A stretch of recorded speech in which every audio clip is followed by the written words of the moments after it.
আসসালামু আলাইকুম গাইস। আজকে রান্না করব লাউ। রান্না করার জন্য পেঁয়াজ কুচি, মরিচ কুচি, এরপরে আদা রসুন বাটা, জিরা বাটা, হলুদের গুঁড়া,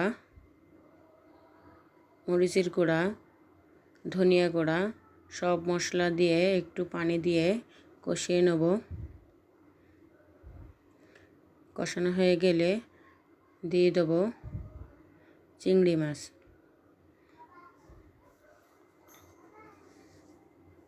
চিংড়ি মাছ দিয়ে আরেকটু পানি দিয়ে মাছটা সুন্দর করে কষিয়ে নেব।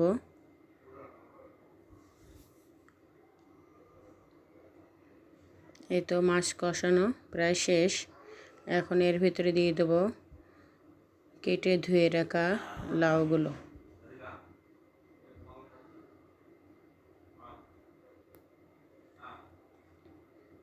লাউগুলো এখন সুন্দর করে কষায় নেব। লাউ রান্নার ভিতরে কোনো রকম পানি ব্যবহার করব না।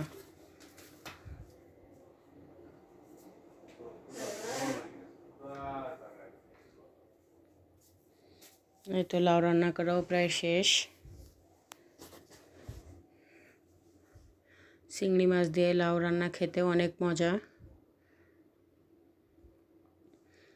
এখন রান্না করব শুটকি মাছ।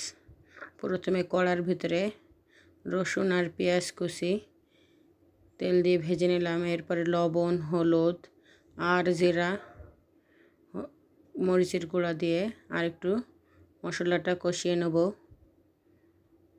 একটু কয়েকটা শুকনো মরিচ দিয়ে দিলাম যাতে শুটকি মাছের তরকারিটা একটু ঝাল ঝাল হয়, কারণ ঝাল ঝাল শুটকি মাছ খেতে অনেক মজা।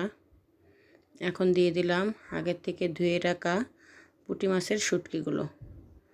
এটা একটু পানি দিয়ে কষায় নেব।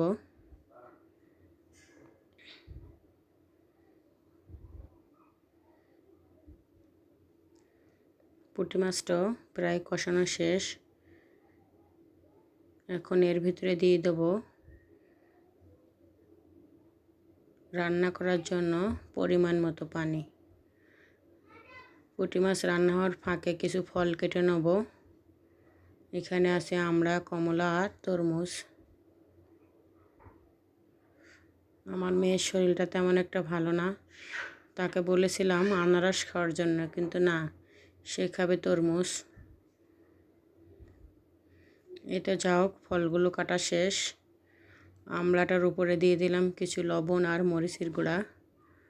এভাবে আমড়া খেতে অনেক মজা। আজকের ভিডিওটা এই পর্যন্তই।